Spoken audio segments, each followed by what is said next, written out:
Good day, ma'am. I am Jeannie T. Brau. So, I'm going to discuss with you right now the top chapter 6 entitled Microbial Growth. First is we will discuss what is the meaning of microbial growth. So, microbial growth refers to an increase in number of cells rather than an increase in cell size. So, in microbial growth, there are some definitions, which is microbes that are growing are increasing in number. Then next is accumulating into colonies, which is the group of cells large enough to be seen without a microscope of hundreds of thousands of cells or populations of billion of cells. Then the third one is that in microbial growth is that many bacteria survive and grow slowly in nutrient in the poor environments, which is forming biofilms. So later I will discuss to you what is a biofilms in the next slide. Then also microbial populations can become incredibly large in a very short time. Then in microbial growth, which is the one example is the Serratia marcescens bacteria on a cracker. So this gram-negative root produces the pigment proteoglycine, causing bright red colonies when the bacteria grow at room temperature. Then next is that there are some requirements of chemical. The first one is that ipunggol nila. Sige lang, ikat ko lang. Pwede na ikat, tas ikat-kat ko lang niya. So, ma'am, so we will discuss now the requirements for growth, which is the first one. It is called the physical requirements. So, as you can see here, these are the figure 1, the example of temperature. This is about the growth rates of deep different types of microorganisms in response to temperature. So when we say temperature, so it is the most microorganisms grow well at the temperatures that humans favor. However, certain bacteria are capable of growing at extremes of temperature that would certainly hinder the survival of almost all eukaryotic organisms. Then in this part is that there are types of microorganisms classified into the primary groups, the basis referred, which is the uh, psychrophiles. In short, in the psychrophiles is that it is called loving microbes. Then the next one is the mesophiles, which is the moderate temperature loving microbes. And the last one is that the thermophiles, which is the heat loving microbes.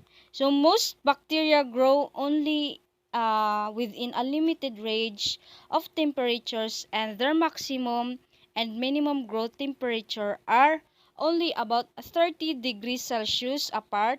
Then they grow poorly at the high and low temperature extremes with their range. So now let's proceed and we will discuss the figure 6.2, which is the food preservation temperatures.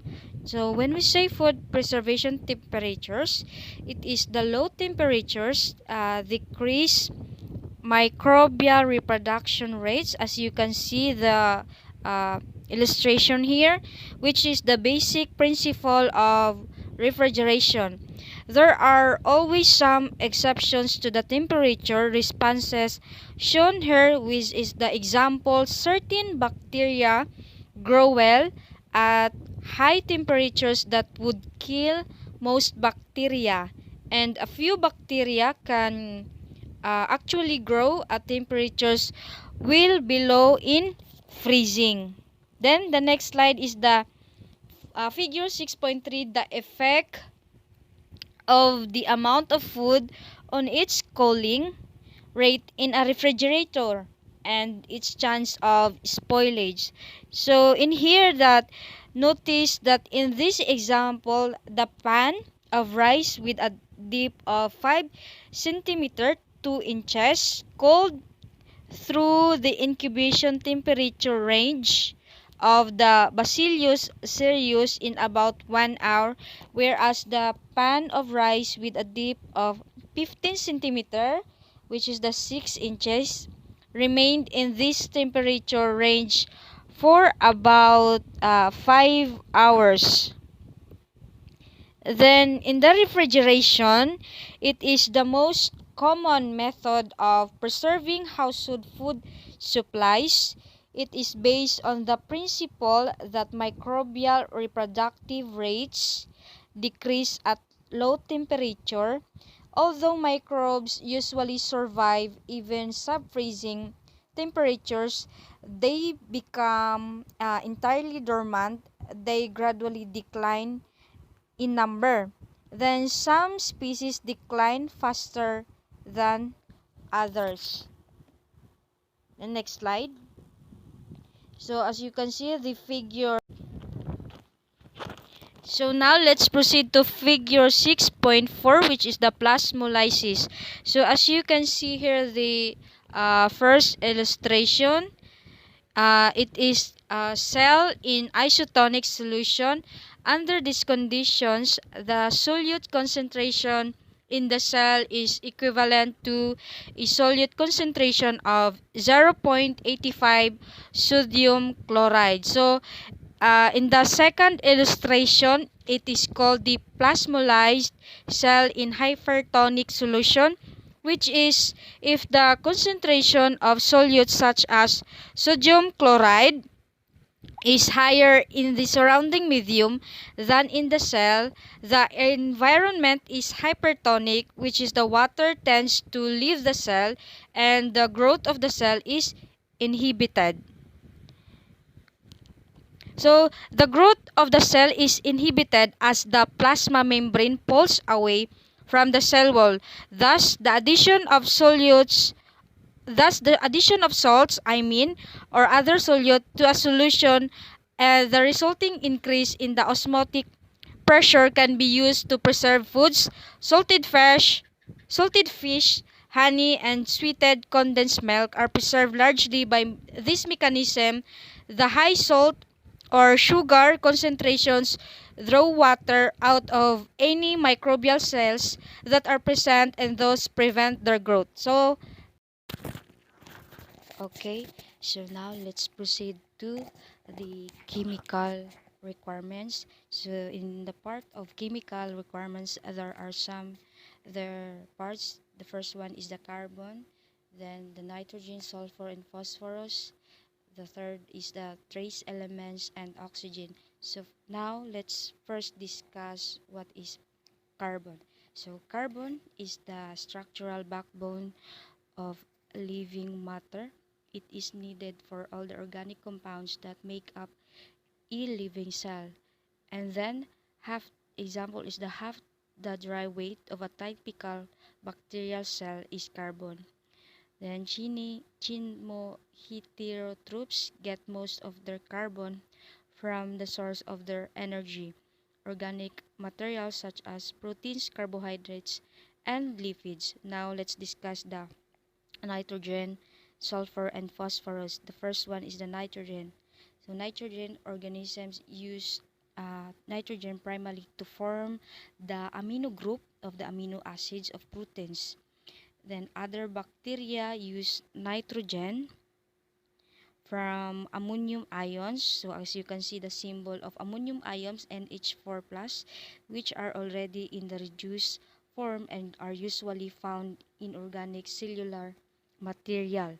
Then next one is the sulfur. So sulfur is used to synthesize sulfur-containing amino acids, and vitamins such as thiamine and biotin. And then the important natural sources of sulfur include the sulfate ion, the hydrogen sulfide, and the sulfur-containing amino acids. And the next is the phosphorus. So the phosphorus is essential for the synthesis of nucleic acids and the phospholipids of cell membranes. Among other places, it is also found in the energy bonds of ATP. So when we say ATP, it means adenosine triphosphate, which is energy carrying molecules found in the cells of all living things. Then a source of phosphorus is the phosphate ion, which is the group of potassium, magnesium, and calcium are also elements that microorganisms require, often as cofactors for enzymes. Then the next is the trace elements. So these trace elements, it is the microbes, require very small amounts of other mineral elements such as iron, copper, molybdenum, and zinc. These are referred to as trace elements. So most are essential for the functions of certain enzymes, usually as cofactors. Although these elements are sometimes added to a laboratory medium, they are usually assumed to be naturally present in tap water and components of media. Even most distilled waters contain adequate amounts, but tap water is sometimes specified to ensure that these trace minerals will be present in culture media. Then the last one is the oxygen. So the oxygen is we are accustomed to thinking of molecular oxygen, which is the sign of symbolic sign of oxygen is O2 as a necessity of life, but is actually in a sense of a poisonous gas. So now let's proceed to the table 6.1, the effect of oxygen on the growth of various types of bacteria. So as you can see here, there are parts. So the letter A, which is called the obligate aerobes. The next one, letter B, is the facultative anaerobes. The letter C is obligate anaerobes. The letter D is aerotolerant anaerobes, and the last one is the microaerophiles. Now let's discuss this each part. So the first one we will discuss is the obligate aerobes, which is the table 6.1a. So in here, microbes that use molecular oxygen, which is the aerobes, extract more energy from nutrients than microbes that do not use oxygen. The organisms that require oxygen to live are called obligate anaerobes. And also in here at the disadvantage because oxygen is poorly soluble in the water of their environment. Therefore, many of the aerobic bacteria have developed or retained the ability to continue growing in the absence of oxygen. So, and next, let's proceed to the facultative anaerobes. So, facultative anaerobes. In other words, facultative anaerobes can use oxygen when it is present, but are able to continue growth by using fermentation or an aerobic respiration when oxygen is not available. Then, however, their efficiency in producing energy decreases in the absence of oxygen. So, the example in facultative anaerobes is the uh, familiar Escherichia coli, which is that are found in the human intestinal tract. Then many yeast are also facultative anaerobes. When growing anaerobically, yeast use fermentation to produce energy, whereas many bacteria use an aerobic respiration. Then let's proceed to table 6.1, the anaerobes, which is these bacteria that are unable to use molecular oxygen for energy yielding reactions. In fact, most are harmed by it. So the genus Clostridium, which contains the species that cause tetanus and botulism, is the most familiar example of anaerobe. So the Clostridium, which is obtains energy by anaerobic respiration. So in aerobes, the examples are the uh, the example are the tetanus and botulism. Then let's proceed to table 6.1d. In here are fermentative and cannot use cannot use oxygen for growth, but they tolerate it very well. Then here on the surface of a solid medium, they will grow without the use of special techniques and required for obligate anaerobe. So the common example here is the lactic acid producing aerotolerant anaerobes are the lactobacilli used in the production of many acidic fermented foods, which is the pickles and the cheese. Then the last one we will discuss is the microaerophilries. So in here they are aerobic. They do require oxygen. However, they grow only in oxygen concentration lower than those in air. And in a test tube of solid nutrient medium, they grow only in a deep where small amounts of oxygen have diffused into the medium. They do not grow near the oxygen rich surface or below the narrow zone of adequate oxygen.